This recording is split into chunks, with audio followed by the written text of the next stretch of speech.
Dulu dukung itu kan untuk menghadirkan keadilan, bukan? Lah kita ingin sistem yang tidak adil ini. Mata-mata karena tingkat pendidikan. Nah itu yang harus kita. Jadi kalau ke depan kita lihat pendidikan itu lebih dari sekedar soal teknis di dalam ruang kelas. Tapi pendidikan harus dipandang sebagai sebuah instrumen membentuk struktur masyarakat yang adil di masa yang akan datang. Kira-kira begitu. Pak Dr. Nimatullah, mohon maaf jadi Bapak digunakan sebagai sampel. Dalam politik seringkali kita berhadapan dengan situasi yang saya hadapi waktu itu. Yang datang pendukung-pendukung kita, Kang. Pak Anies, kami mati-matian kemarin kampanye. Sekarang kenapa Bapak bikin kebijakan anak-anak kami gak bisa masuk? Itu kan ongkosnya real tuh. Jadi saya bilang, Bapak Ibu, dulu dukung itu kan untuk menghadirkan keadilan, bukan? Lah kita ingin sistem yang tidak adil ini. Saya tanya sama Bapak Ibu semua di sini, di ruangan ini, waktu itu ketemu 40 tahun yang lalu Bapak Ibu di mana? Oke, kakek Bapak Ibu sekalian bisa baca tulis tidak? Gak ada yang bisa baca tulis. Itu yang namanya eskalator itu dinikmati oleh Bapak, oleh orang tua Bapak dulu. Sekarang eskalator itu didominasi oleh mereka yang sudah pada naik kelas. Eskalator kan buat kita naik kelas ya. Dinaikin tangganya apa tidak, kita naik kelas tuh kalau eskalator. Eskalator itu sekarang dipakai oleh mereka yang sudah naik kelas terus. Akhirnya apa? Ketimpangan di masyarakat itu struktural. Yang miskin tetap miskin, yang sudah makmur makin makmur. Kenapa? Karena tangga itu tidak bisa dinikmati oleh semua. Jadi saya jelaskan argumen saya, berdebat sih agak panjang dan emosional sekali. Emosional sekali. Karena menyangkut anak nih. Sampai akhirnya saya bilang kita akan tetap jalan terus. Kita dituntut, diproses segala macam. Bismillah jalan terus. Nah ini yang seringkali benar dalam proses politik enggan untuk diambil. Kami waktu itu putuskan untuk ambil, kenapa? Karena kami yakin bahwa ini akan bisa mengubah wajah Jakarta di masa jangka panjang. Karena mendadak kesetaraan kesempatan itu akan terjadi. Sama kan, partai keadilan, kan harus keadilan kita ini. Fokusnya pada keadilan kita.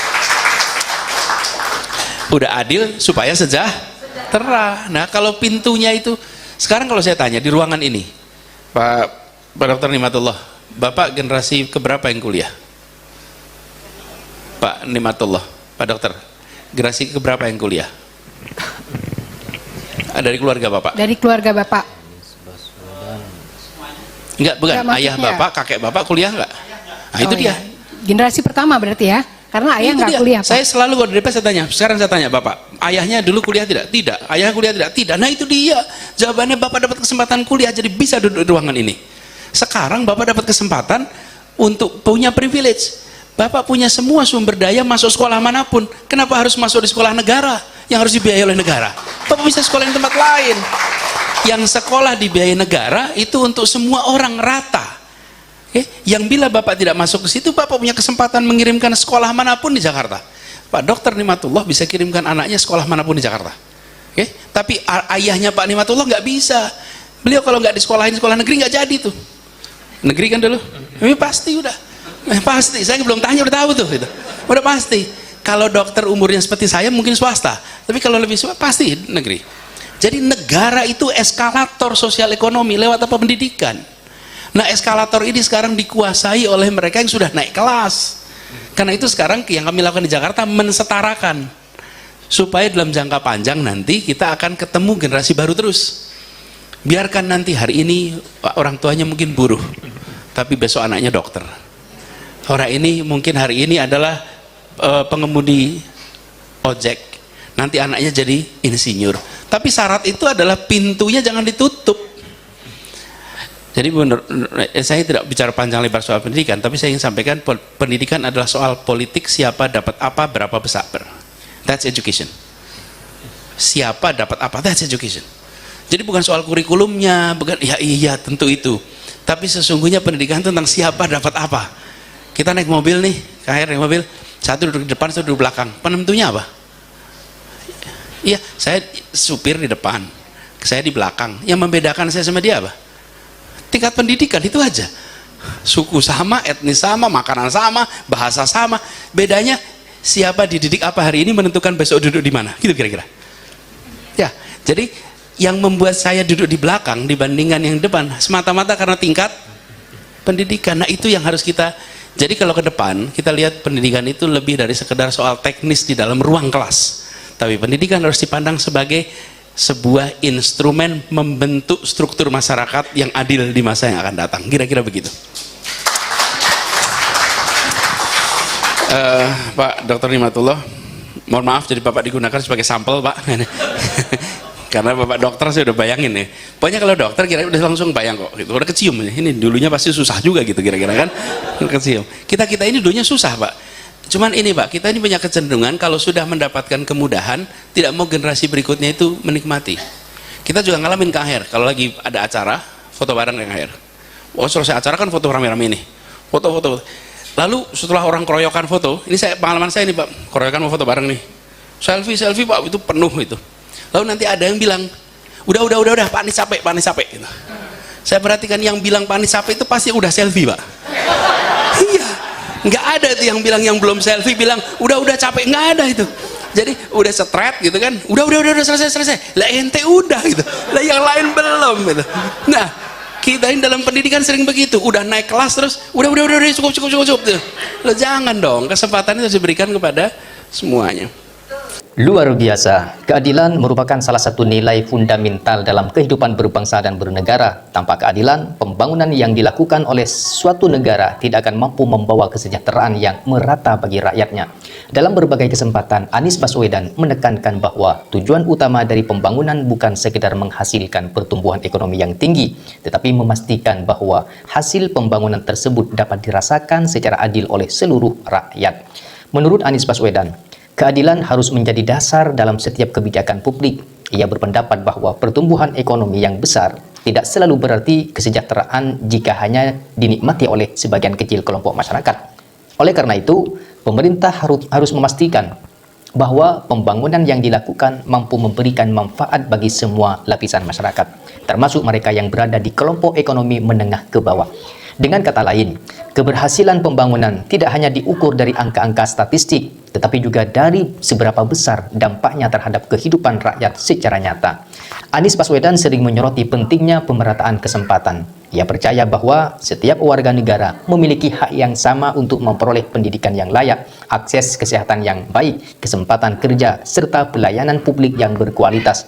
Ketika kesempatan tersebut terbuka secara merata, masyarakat memiliki peluang yang sama untuk meningkatkan taraf hidupnya.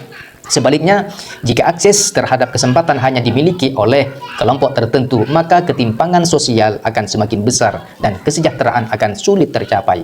Selain itu, keadilan juga berkaitan erat dengan upaya mengurangi kesenjangan sosial. Dalam masyarakat yang tidak adil, jarak antara kelompok kaya dan kelompok miskin akan semakin melebar.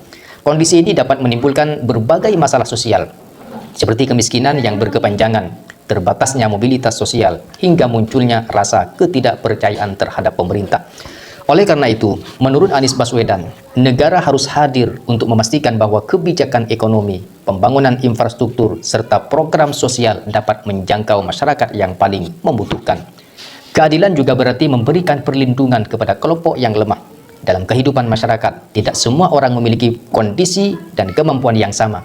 Ada kelompok masyarakat yang lebih rentan, seperti masyarakat berpenghasilan rendah, pekerja informal, atau mereka yang tinggal di wilayah yang kurang berkembang. Dalam pandangan Anies Baswedan, pemerintah memiliki tanggung jawab moral dan konstitusional untuk memberikan perhatian khusus kepada kelompok-kelompok tersebut. Hal ini dapat dilakukan melalui berbagai program bantuan sosial, peningkatan kualitas pendidikan, serta pembangunan fasilitas publik yang inklusif. Selain dalam bidang ekonomi dan sosial, keadilan juga harus tercermin dalam penegakan hukum. Hukum yang adil adalah hukum yang berlaku sama bagi semua orang tanpa memandang status sosial, kekayaan, maupun kekuasaan. Jika hukum ditegakkan secara konsisten dan tidak diskriminatif, maka masyarakat akan merasa terlindungi dan memiliki rasa percaya terhadap sistem negara. Nah, sebaliknya, jika hukum hanya tajam kepada kelompok tertentu dan tumpul kepada kelompok lain, maka kepercayaan masyarakat terhadap negara akan menurun. Anies Baswedan juga menekankan bahwa keadilan memiliki peran penting dalam menciptakan persatuan dan stabilitas sosial. Ketika masyarakat merasa diperlakukan secara adil, mereka akan lebih mudah menerima kebijakan pemerintah dan lebih bersedia untuk bekerja sama dalam membangun bangsa. Rasa keadilan ini dapat menciptakan suasana sosial yang harmonis, serta memperkuat solidaritas antar warga. Negara demikian, keadilan tidak hanya berdampak pada kesejahteraan ekonomi, tetapi juga pada keharmonisan kehidupan sosial.